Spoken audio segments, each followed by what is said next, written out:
Deep in the woods, no headlights for miles. 3 patrol cars boxed me in. One of them stepped out first, Sergeant Hayes, my wife's lover, the one my son had caught her with before he died in an accident. There was no dash cam, no witnesses. He smiled like a man about to sign a death certificate. "Same place we took your dead son," he said, laughing. "We'll send you to hell as we sent your boy." 2 more guns came up beside his. They thought I was just an old man. They never checked my military record. Force Recon, Sniper. I still carry my K-bar, not for show. The rain was cold. The forest was quiet. I could hear my own heartbeat, and beneath it, something darker. My son's death had been the one wound I couldn't stitch shut. A car crash, they said, single vehicle, no skid marks, case closed. But there'd been bruises on his knuckles at the viewing, and a split in his lip I knew hadn't come from any steering wheel. When my wife avoided my eyes at the funeral, I thought it was grief. Now I know it was something else. Hayes had been around ever since, fixing things around the house, talking to her in low voices that stopped when I walked in.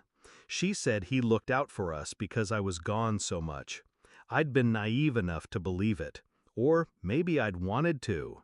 The moment he said my son's name tonight, the puzzle assembled itself. The image was uglier than I'd imagined. I didn't fight that night, not yet. I played their game, hands up, calm, let them search me. Let them think the knife was my only weapon. They didn't know the real one was patience.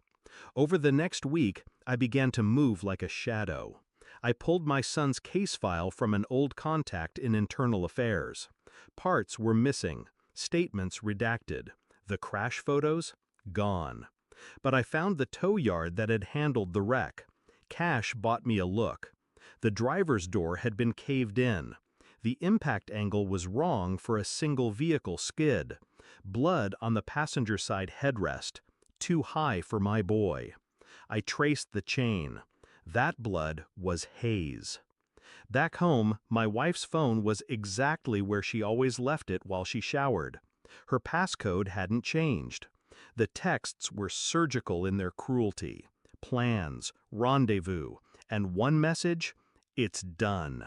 No more loose ends. My hands didn't shake. Inside, the storm was growing. 3 days later, I had enough. I waited until she was in the kitchen, back to me, stirring tea.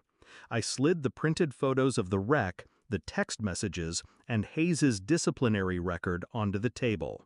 She glanced down. Her hand froze mid-stir. "Where did you get—" I didn't answer. I just watched her. Her pupils widened. She knew lying was pointless. "You don't—" she started. "I understand," I said. It was the first time I'd spoken in hours.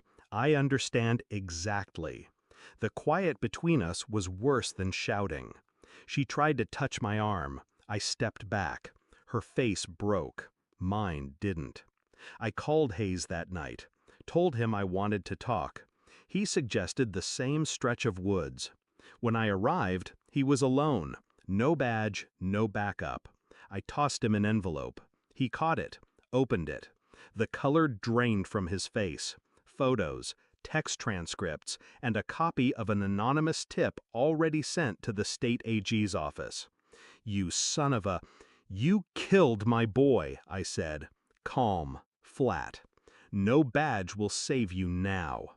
His mouth worked, but no sound came. "By morning, your wife will know. The department will know. Every reporter in the county will know. And you'll wish I'd just left you in the dirt that night." I turned my back on him. That was the part that cut the deepest. Not killing him. Not giving him the closure of an end. I didn't go home. Home had been burned to its foundations long ago.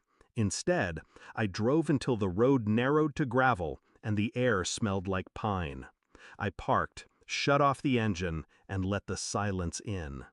I thought about my boy, about the fight he must have put up, about how much of me he'd carried without knowing it. I didn't feel lighter. I didn't feel better, but I felt finished. The truth had done what bullets couldn't. It had killed what was left between me and them. And now there was nothing left to bury. Moral of the story: when the truth is your weapon, you don't need to pull the trigger. Betrayal destroys itself if you have the patience to let it.